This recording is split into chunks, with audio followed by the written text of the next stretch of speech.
98.3 FM, the sound of Lagos. It's a sound of hustle. Knowledge is power. Information is key. And that is why we aim to unlock the doors of opinion, unveiling the stories that need to be told. The Morning Express on Mainland 98.3 FM from 5 a.m. to 11 a.m. as we invoke the thought-provoking discussion, tackle the tough questions, challenge assumption, and give a voice to the unheard. This is the Morning Express on Mainland 98.3 FM. Welcome on board the Morning Express. Good morning.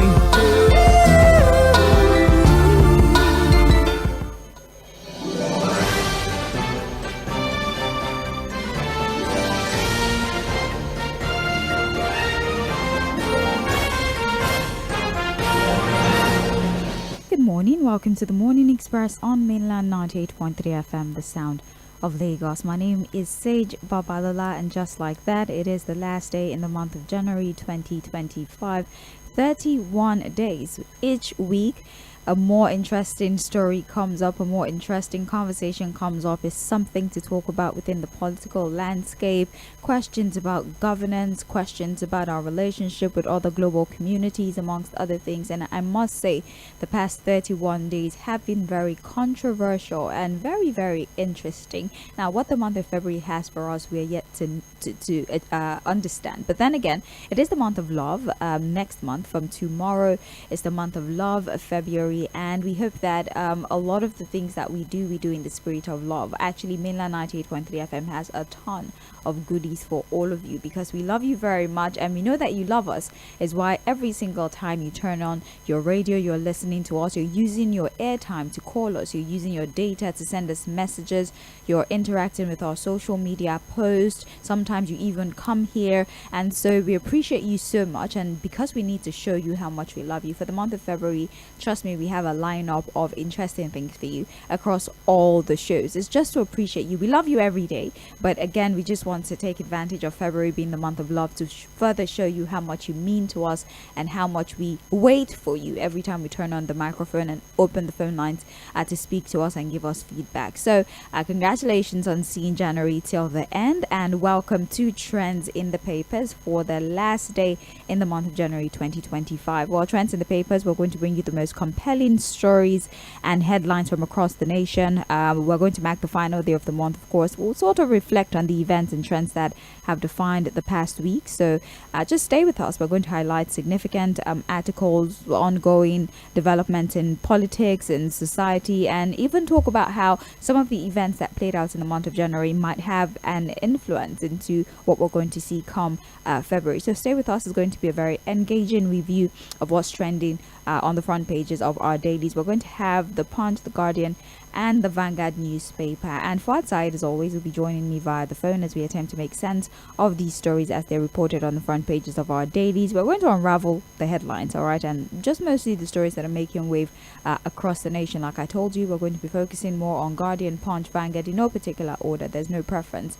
We just believe that it's easier to control those stories, or it's easier to reel out these stories across these papers. We're live on social media as well. You can join us via our social media platforms, Facebook and YouTube. Now, those double as our streaming platform. So as much as you follow us to see what's going on, the latest update, the latest program, you can actually watch the bulk of the programs that air on the station live on Facebook and on YouTube. So join the program, use the live chat option to interact with us. You can see the faces of the persons who are speaking, you can see the faces of the guests, you can ask questions in real time using the live chat option, and you can also interact with other people like you who are commenting under this post. So it's a community of its own, and we would like for you to join our online community via Facebook and YouTube. So follow us so you can get notifications every time that we're live on those platforms. We're also on X at Mainland FM. For Facebook and YouTube, it is at Mainland 98.3 FM.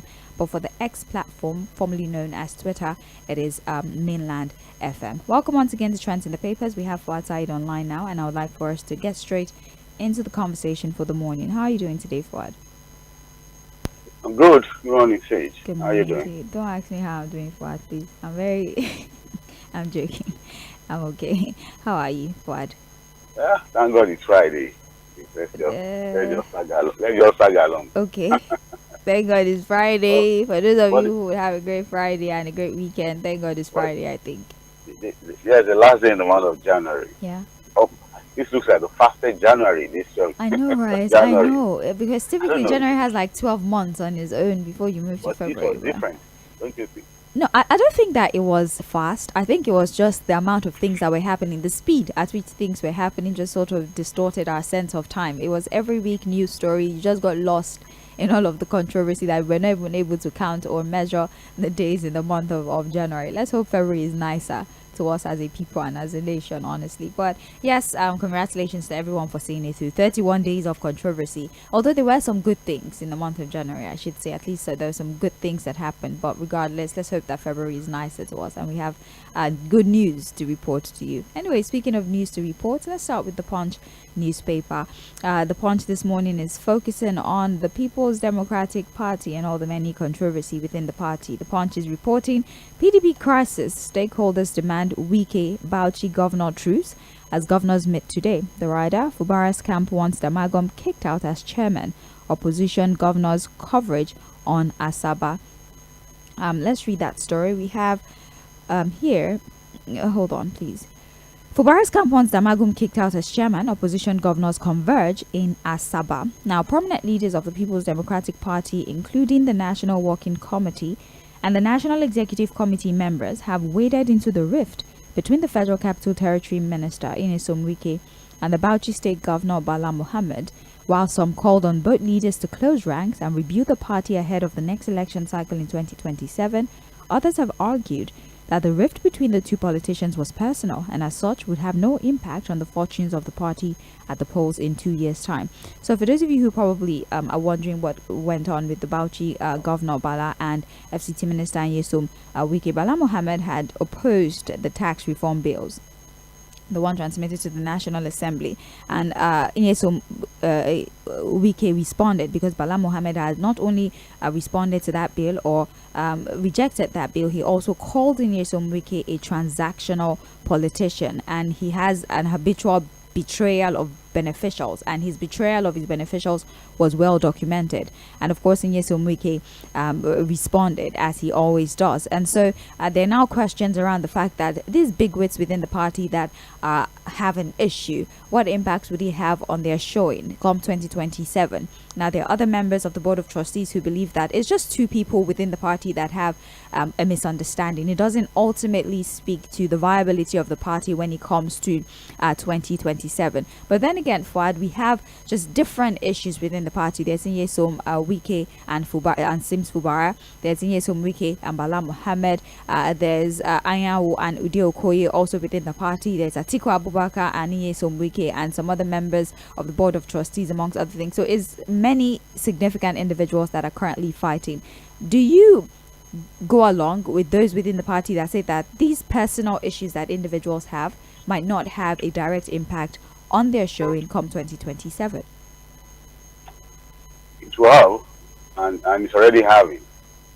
Because ahead of 2027, you have a political party that is heavily weakened by avoidable internal wrangling, needless internal wrangling, coming as a result of, interest, personal interest, basically. It's not anything ideological.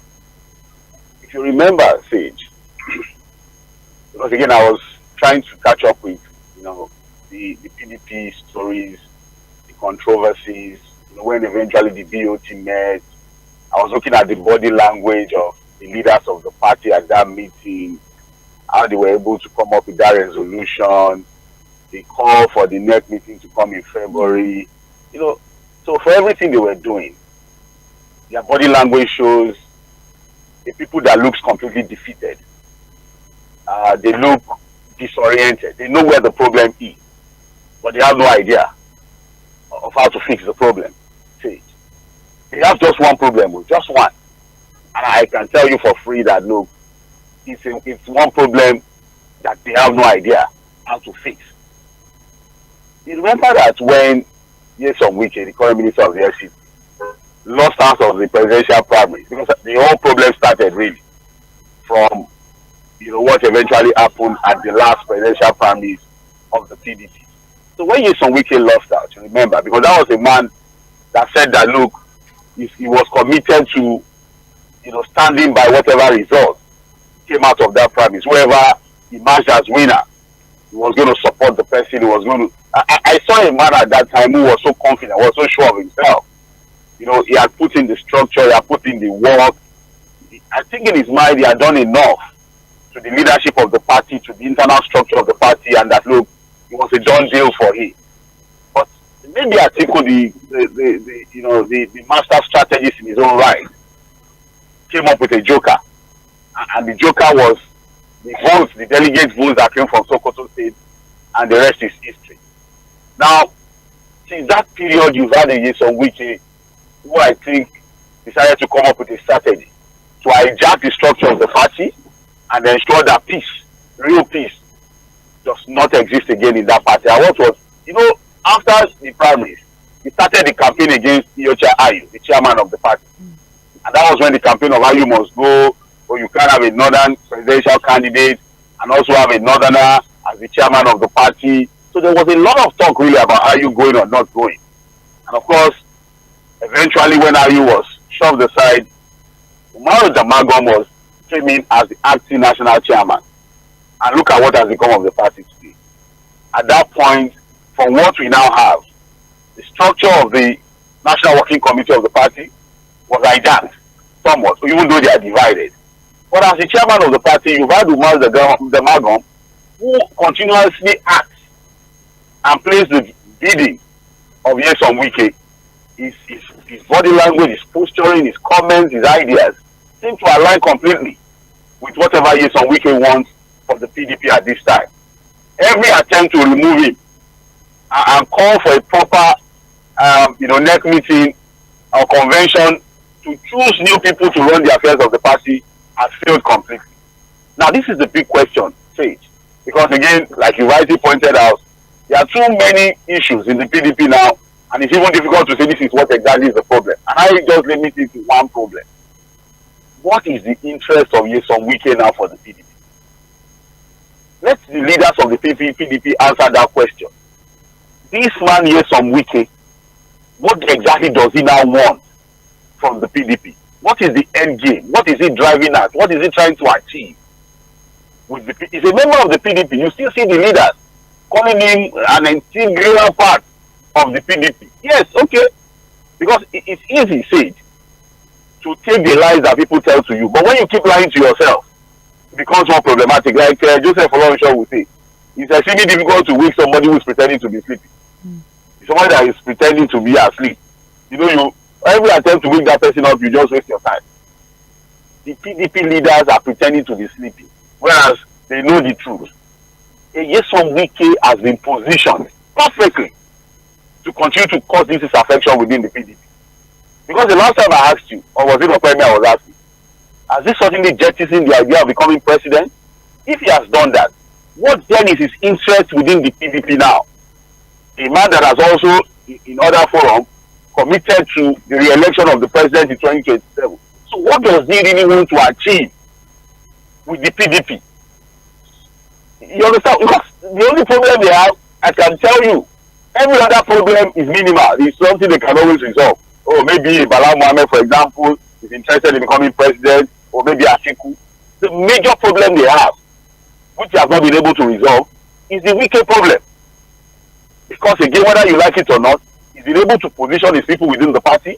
He has the support of the ruling party, which of course, whatever happens within the PDP is to their own benefit. And look, they formed the reconciliation committee. Have they been able to reconcile anybody in the party? The reconciliation committee led by a former governor of Osun, instead of reconciliation, they have more crisis on their hands now. They also have a disciplinary committee, I think led by Chief Tʀᴜɪᴜ. I don't think they've been able to discipline anybody in that party. And if they are not careful, this is how they are going to continue to tear the party apart until 2027. So, my mind tells me that the PDP is not an opposition party that Nigeria should take seriously again. I'm sorry, my honest opinion. Because as it is, until they are able to deal precisely with the Wike problem, the party is going nowhere. All right then.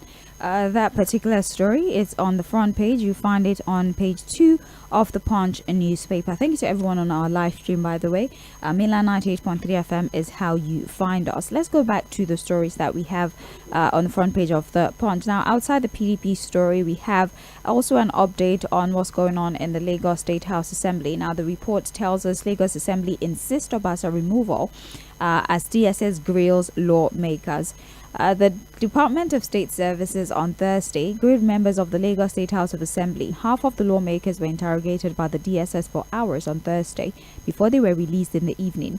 The DSS investigation followed Obasa's claim that his removal on the 13th of January over allegations of misconduct, abuse of office and financial mismanagement were illegal, and a source in the DSS, who was not authorized to speak to the press, told the Punch that the lawmakers were invited for questioning. Now, they've all been released. They were just invited for questioning based on the incident that happened at the assembly. They were allowed to go immediately after the questioning, says the officer. And also the spokesperson for the assembly, Ogundipe Olukaide, reacting to the invitation, said the lawmakers were invited by the DSS to provide insight into the situation of the removal of the ex-speaker.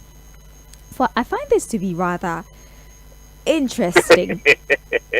It's a bushmeat hunter kind of scenario. Hold on a second. Give me a minute. It's political tomfoolery. That's a complete waste of time. I want to understand. So you help me. Okay. Right. Now, this individual, aside from the fact that he's accused of insubordination amongst other things, is also accused of financial impropriety, right?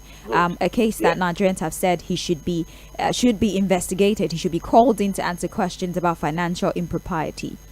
And now, the assembly members who accused him of this financial impropriety are now answering questions with the DSS because he had filed that his removal was illegal. Now, they've all been released, but the expectation was that he would be the one answering questions with the EFCC, the ICPC, amongst other things, but instead, it's the assembly members that are answering questions about the legality or illegality of his removal. Help me, Fuad. Okay, it's a very simple thing, Sage.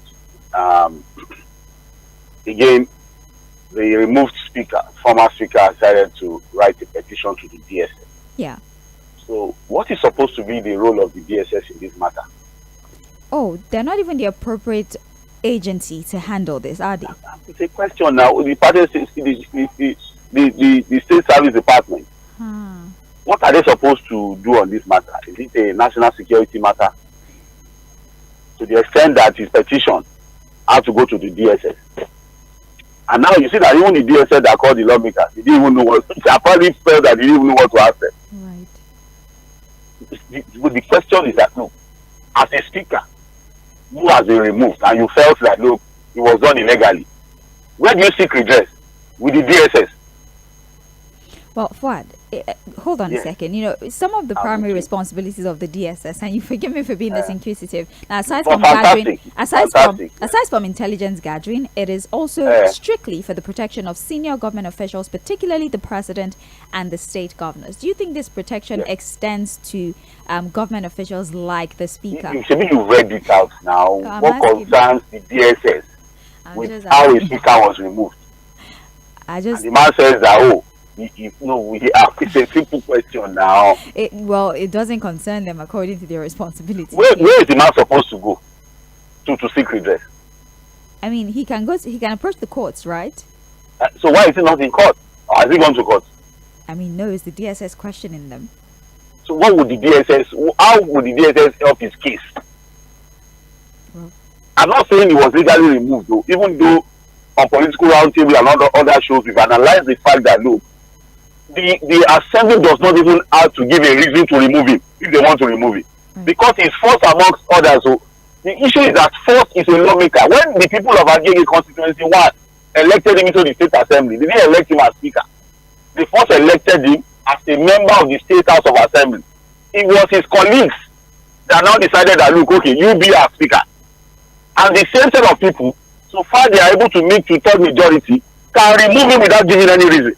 So far they feel dissatisfied about the way he's running the affairs of the party. You don't understand what I'm saying. I'm with you. You don't get. And on this occasion, it was said that 35 members out of 40 voted for him to be removed as speaker. So what is left? More than two-thirds. So if he feels dissatisfied about the process and how the whole thing was done, where is the right place to go? Is it the DSS? Or the courts? You see, and you know, these are the things we do deliberately in this part of the, especially in this country, to undermine institutions, to muddle up things, to weaken, and just make a mess of simple situations. If you understand what I'm saying. Yeah. Look, we've had speakers who have been removed in the past. And a lot of them that have been returned by the court, even so some of them did not even become speaker again, but had gone to court to challenge their removal. So, you see, that was why somebody who gave a cloth to a tailor, but the tailor failed to sew the cloth at the right time, called the DSS officer to go out. Have you forgotten? Yes, they're not even concerned themselves with civil issues, first of all. Did you remember that somebody once went to go and arrest a tailor with DSS? We had that conversation on radio, Fuad. Is it not the same thing we are seeing here? A speaker that was removed, and he felt that his removal was illegal. And instead of him to approach the court to seek redress, get his lawyers working immediately, he's calling the DSS to do what for him precisely? Don't they know their job? When a person approaches you with such petition, are you not supposed to tell them, well, this is not a part of our job description? And they've called the lawmakers, and it would have been nice to even hear what the DSS were asking the lawmakers. Okay. To know whether, well, it was a breach of any security issue. I don't know, really. I just feel that, look, this is the case of Mr. Basa just chasing shadows. If you understand what I'm saying. It's a case of him just, chasing shadows. It probably has to leave the reality of the fact that he has been removed, and nothing can change about that. If you understand what I'm saying. But again, the assembly members have done the right thing. They've honored the invitation with DSS. They've been released. After petition to the DSS, we wait for his next move. I'm talking about Mr. Basa now. You get what I'm saying? So, but I think it's just an effort in futility. It's a waste of time. But that's not going to change what has happened to him. Probably would have to look at other options. And I think the advice that Vice Court is giving is the best advice I think anyone can give him at this time. He should just return to the assembly as a normal floor member. You go there quietly, sit down, watch proceedings, enjoy himself, be more quiet.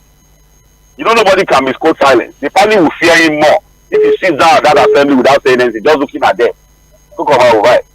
You understand? But this is a forever fight he wants to start. I don't know whether he has the capacity to win it. That's what I want to understand. What will be the ripple effect of this? Because for some reason now, he's actually making the assembly members look good.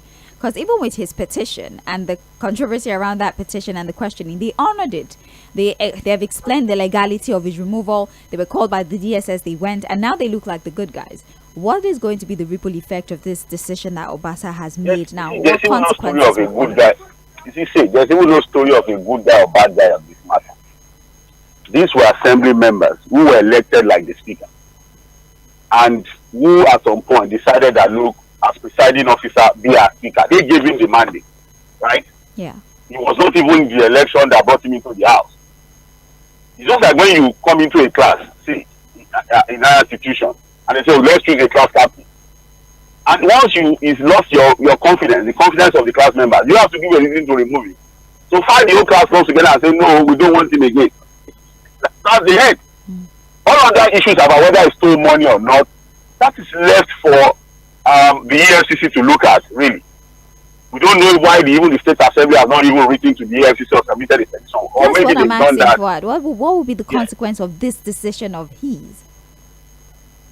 Of who?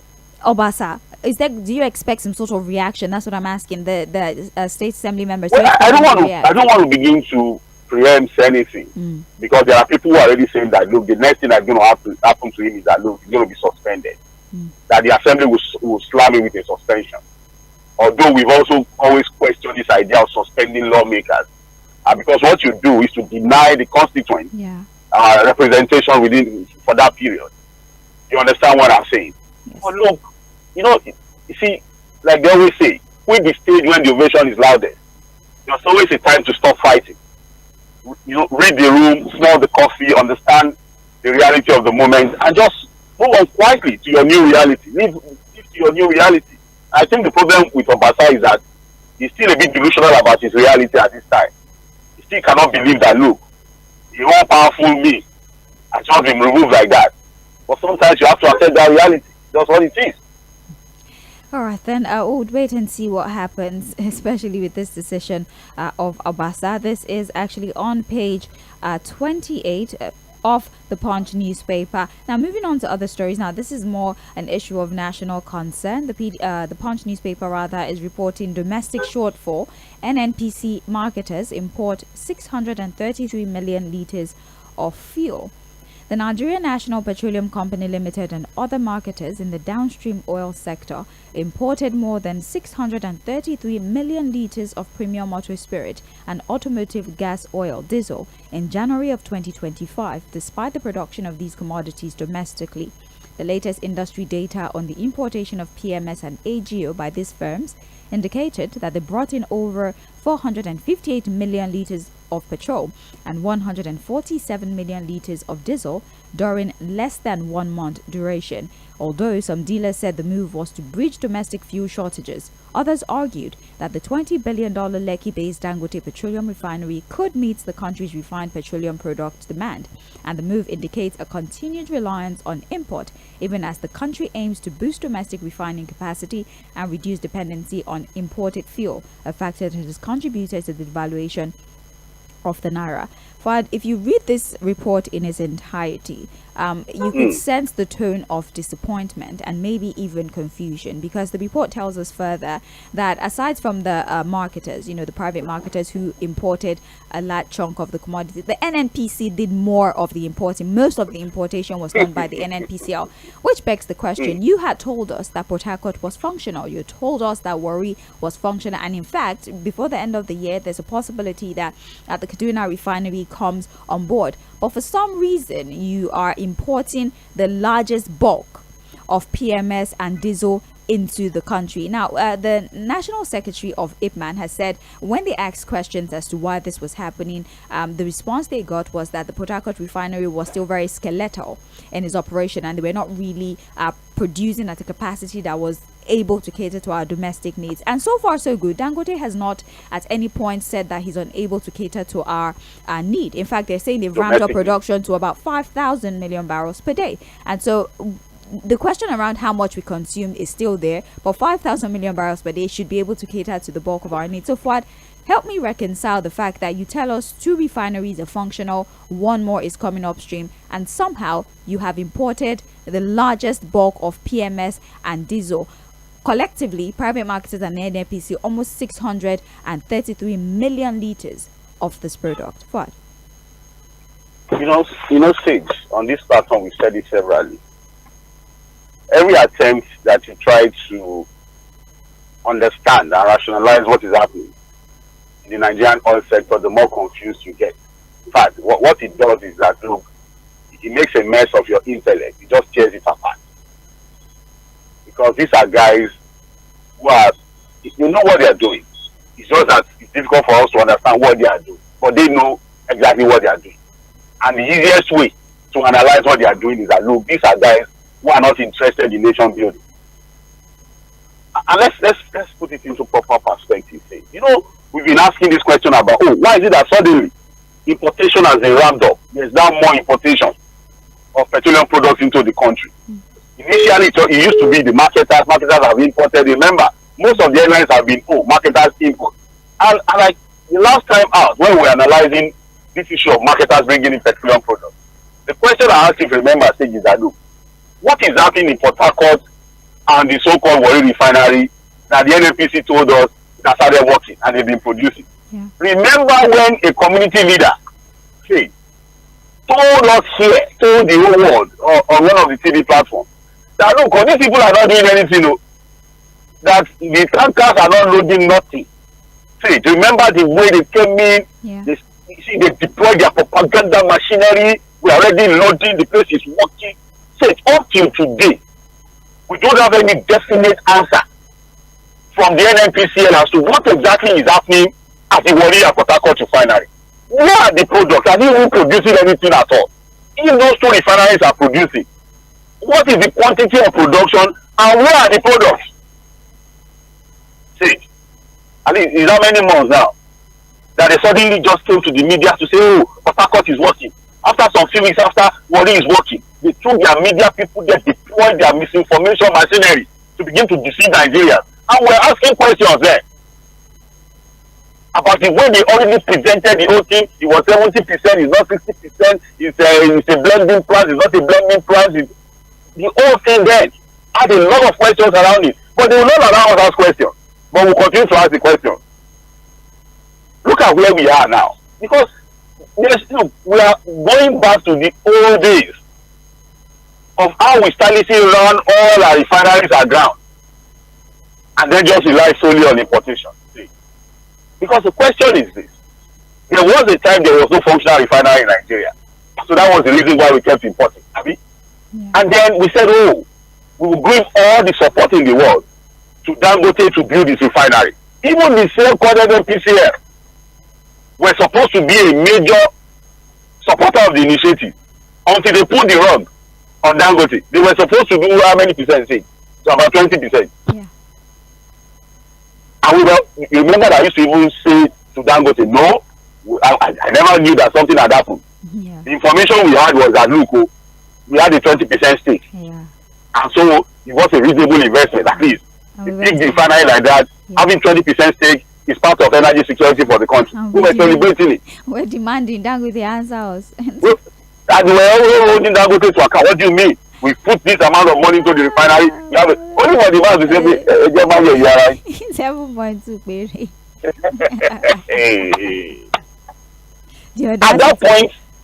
At that point, you already knew that something had started to happen. And these guys had a plan. You also remember that they kept telling us, oh, you cannot just allow Dangote to dominate the market. We have to still continue to import. In fact, energy security of the country requires that we have to continue to import. See, to the point where people that were supposed to be protecting our own local industry came out to say that his product is even inferior to the one they are importing to the country. See. And then when Dangote, as an astute businessman, very resolute, very determined, kept pushing on, it was almost like a battle. The people that were supposed to be supporting the initiative became his adversary, became his enemy. And the battle raged on. And then suddenly the whole of Port Harcourt has started working. And then suddenly Warri has started working. And while we are celebrating the return of our local refineries, we are now actively involved again in the importation of petroleum products into the country. Who is deceiving who now? Who exactly is deceiving who? So, you see, there's no more. I'm sure that a lot of people listening to us are intelligent. They understand the game. They understand all of these things going on. This is the NNPCL that is not accountable on anything. This is a NNPCL of complete deceit and lies. Now they are now telling you that, okay, what do they say is the state of the Port Harcourt refinery now? Skeletal. You use one English now. Skeletal. It's what? Skeletal. What's skeletal? What's skeletal about? That's what the look, National Secretary of Defense said. Can something be skeletal when you told us that it's 70% work? It's working 70%. And what is the definition of skeletal? Are you producing any product or not? That is the question. And if you are producing, what quantity of product are you producing? And where are the products? Where are you selling them? Are tankers lifting products from the refinery? So you should commission it, or you send it back to life?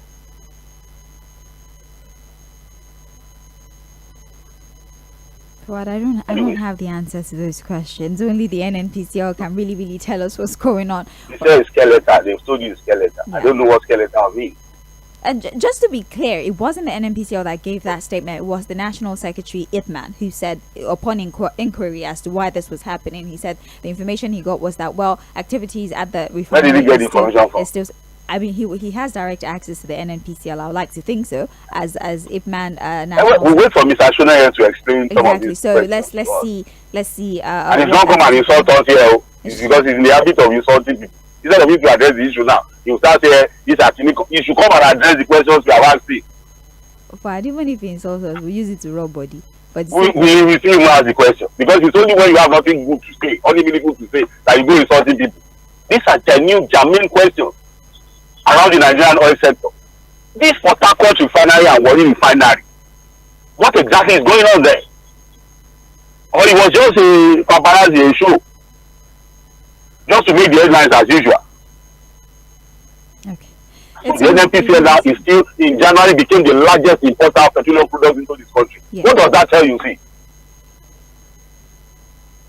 Tells us a lot of things, actually, the state of the refineries and Let's leave it at that. how serious we are about domestic production. Because I wonder how we will become the net exporter of petroleum products if this is still at the trajectory that we're following in 2025 alone, just in 4 weeks. Can you now see why Dangote is just doing his own thing, just finding a way to solve his own problem? Yeah. You can see that the man probably does not even care about them again. He has to survive. He's put over 20 billion in that project, and I don't think he will leave in this world to see that project fail. Indeed. Well, he's already importing the bulk of his raw materials. Crude oil. Yeah. And also looking at people to sell the products too. He's selling mostly to Europe now, to be honest. It's just whatever it can. And you can see that recently they say imported products are cheaper than that of Dangote. Before, Uncle, what were you expecting? And I said that, look, if you allow half of the things we produce in Nigeria to be imported into the country, say, those imported ones will be cheaper. Let us try rice, for example. Open the border, let people bring in rice, and see whether the rice will not crash to 50,000 naira per bag. So why is the government protecting rice farmers, local production of rice in Nigeria? And why can't they do the same thing for the oil sector, the owners of refineries in the country? In whose interest are this importation of petroleum products? Whose interest are they protecting? These people importing the products into the country.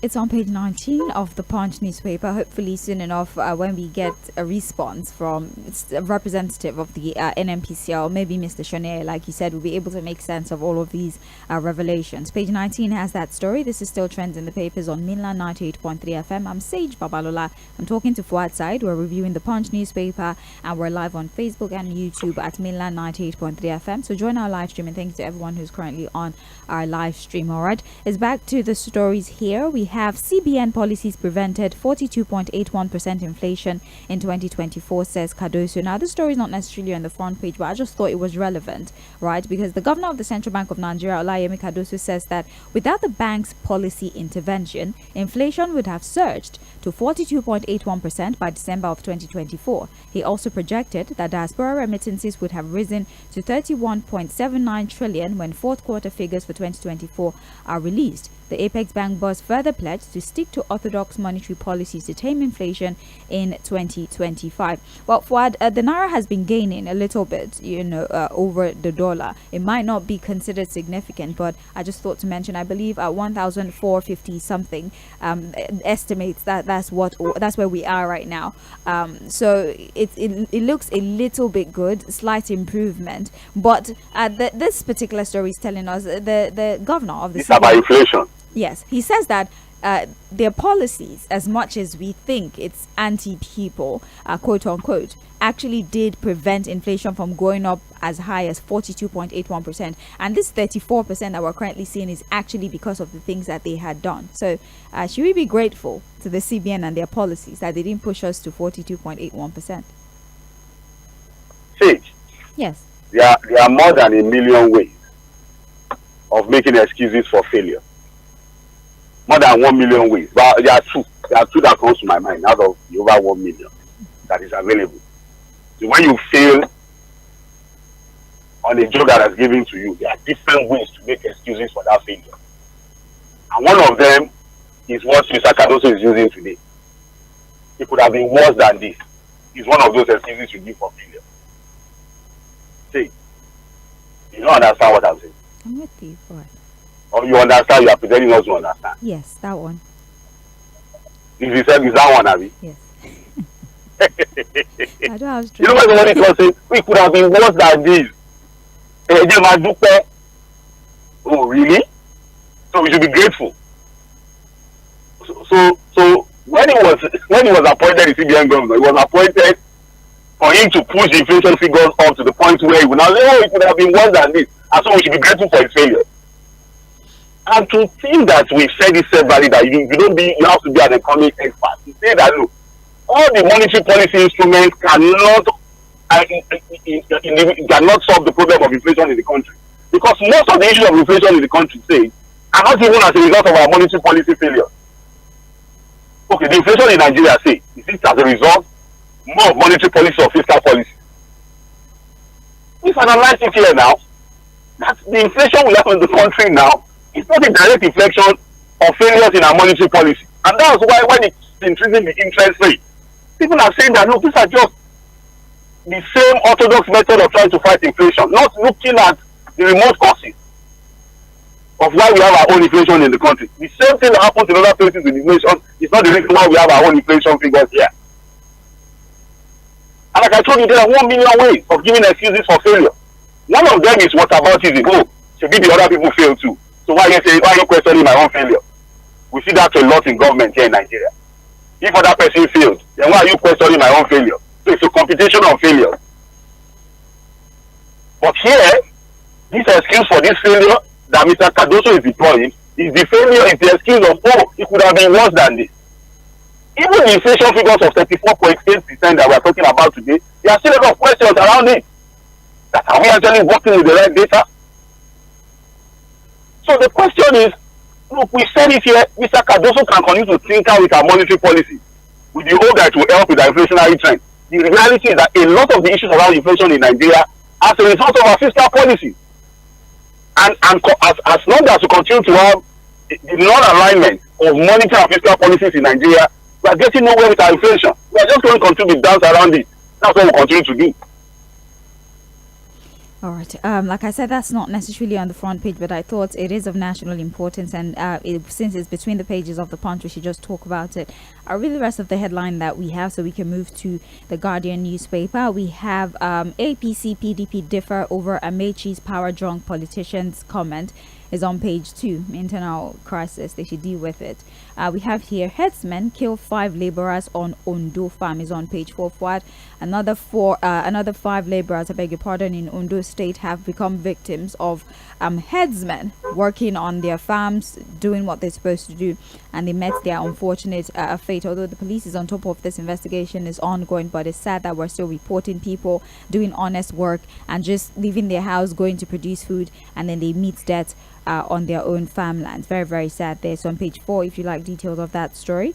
Banks complied with court ruling on ex parte Mareva order, says GHL. That is on page 28 of the Punch newspaper, and that's about it. The other story here is about South Africa Rwanda clash over the DR Congo conflict. Well, you and I spoke about the DR Congo yesterday. Yeah, very, very, we'll try very, and bring it in on Sunday. Yes, yeah, it's very, very sad. Terrible. Africa, yeah. Terrible. And the we'll try and bring it in on Sunday. I'm hoping that Vice Curtis will help us thoroughly analyze the crisis we're having in East Africa between Rwanda, Congo.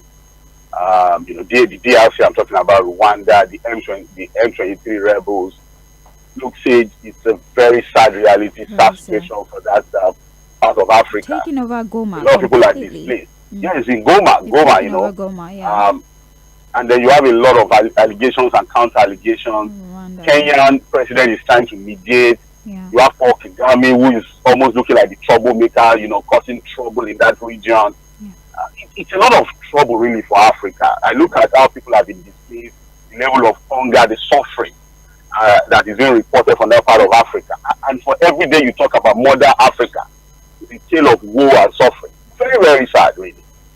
The world generally, there's this global unrest that concerns me. The Middle East is even nothing to write home about at this moment, and honestly we need to do something about this and call the leaders to order. It doesn't make any sense that violence is the only way that we're able to deal with our issues. Look at what you told me about that DRC Congo crisis, this particular crisis, where women have to commit murder. They're committing suicide, sorry. It's very unfortunate. It's very sad. That report is scary, honestly, but it is what it is, and we need to do something about this. The world needs some sort of intervention, honestly. Let's move to the Guardian newspaper, and there's some sort of article there. Mission 300 by 2030, optimization as West Africa cities get $50 billion lifeline, fresh bid for electricity. It basically just talks about how we need to ramp up our electricity production and how at least 60% of the world's most attractive attractive solar resources is actually in Africa. Africa can produce 60% of the world's most attractive solar resources, but for some reason, we still have the bulk of Africa without electricity. And there's concerns that by 2050, at least the population will go up by 2.4 billion people. And we have the sun here. Exactly. The solar panel and so if at this point, with our population explosion, we're still struggling to produce power, there will be a problem for us. All sectors would suffer. So there's an article that sort of captures the problem that we might face in the future come 2030 if we do not find a way to fix our power problem. And do you think these are African leaders are even thinking about it? They are busy fighting. It's either they are fighting, they are among themselves, causing unnecessary trouble, or busy still stealing money. It's I very think they are even thinking about it. It's very, very sad. Indeed. Unfortunately, the things that we need to generate power, clean power, alternative power, lithium, for example, is available here. I mean, a lot of the things are here. Yesterday when we were talking, I mean, we all agree that if we decide to operate a short economy, we would not, like a closed economy, we would be able to take care of ourselves because we have pretty much every single thing. We'll be fine. In fact, Sage, most of the formerly underdeveloped nations who are now developed, at some point have to close up their countries. They did what you're talking about, close the economy, force have to lock themselves up, look inwards, before they now begin to, again, look at options on a global scale. They have to lock themselves up. I remember the late Chief of Africa was recommending the same thing. Now look, for Africa to grow, we must first lock ourselves up, look inwards, work on your resources, buckle your shoes, roll your sleeves, do the hard work, deploy the God-given resources of Mother Africa to develop Africa, and the rest of the world will come. Well, we're busy stealing it and selling it to the West, unfortunately. Or you steal the money and go and put it in their bank. Or take it to the US that they will not give us back later. Anyways, you see the problem. We have the story here. Psychology. Tax reform bills, and then we tell them, oh my God, thank you for repatriating money that was taken from us initially. Lord have mercy. We have tax reform bills. Lamido Galadima reopen anti-North rhetoric with inheritance tax. Now we have tax on inheritance. I'm sorry, my vision isn't very great this morning. Is un-Islamic, says Lamido. Galadima warns of political consequences if bill is passed. Passage of tax bill will guarantee more revenue, Ekiti government. So after the whole conversation around sharing of VAT, we now have another controversy that has been brought up by former Jigawa State Governor and ex-Foreign Affairs Minister Sule Lamido, who said that that bill, there is a part of the bill that says that taxes would be requested on inheritance. So when you inherit money or an estate, whatever, that property will be taxed. And now Galadima is saying that, well, the president is a Muslim. That's what he says. So you should know that according to Islamic way, you're not supposed to collect tax on inheritance. And so if that bill passes, it's going to cause a problem again for the North because it's a violation of Islamic principle. What? I don't... They don't bring religion into the thing now. I'm so exhausted. Easy. You read it now. You would have avoided the story. No, I cannot avoid it because I'm tired. You just read some headlines and I really want to understand the thought process of some of these individuals. I want to understand what goes through your mind when you throw this out there. How do you think it will be received? What perception of you do you think you have? These are mischief makers who pretend to be leaders. They are leading nothing. Their mind is not committed to pass bill because of the ideals of nation building. It's just they play politics with everything. They are mischief makers, and so what they do is to use every opportunity, to push some of these very ridiculous narratives. And what do they use? See, when they fail to use money, or when they use money and they don't succeed, they use religion. So you can see again they started, and I will not be here to discuss the ridiculousness of some of the things they are already putting out. So they should not pass the tax reform bill because there is supposed to be tax on inheritance and it's against Islamic principles. You know the issue of the Sharia panel is still raging, and I really want to be careful with public perception on some of these issues. Like I always said, if people allow these politicians to distract them unnecessarily, it's just very unfortunate. I think we should be wiser by now. We should have been a lot more wise about how these strategies that these guys deploy. They were quiet all the while. After they now see that somehow the dust is already settling on the tax matter, they brought another one. It's on page 6 if you're interested. Please go and actually read so you see the people that are making decisions on your behalf. It's on page It's on page 6 of the Guardian newspaper. The rest of the headline here, I wasn't able to get the story via the e-platform because I'm using the e-platform. We don't have the physical papers. But the headline reads, 17 contractors received 2.4 billion naira and failed to execute project, report reveals. This is on page 7. I really did look for that particular report to understand who are the contractors, who gave them the contract, what particular projects were they unable to execute even after collecting 2.4 billion naira. But sadly, I wasn't able to pull that up. But that is the headline. It's on page 7 if you have the physical copy of the Guardian newspaper. We have federal government unveils $23.2 billion energy compact, targets $15.5 billion private investment. Also talking about power is on page 7. We have Atiku faults Tinubu's harassment as Amechi warns of power cling is on page 6. We have Appeal Court affirms IPOB's prescription on ESN's 4th anniversary, and that is on page 3 of the Guardian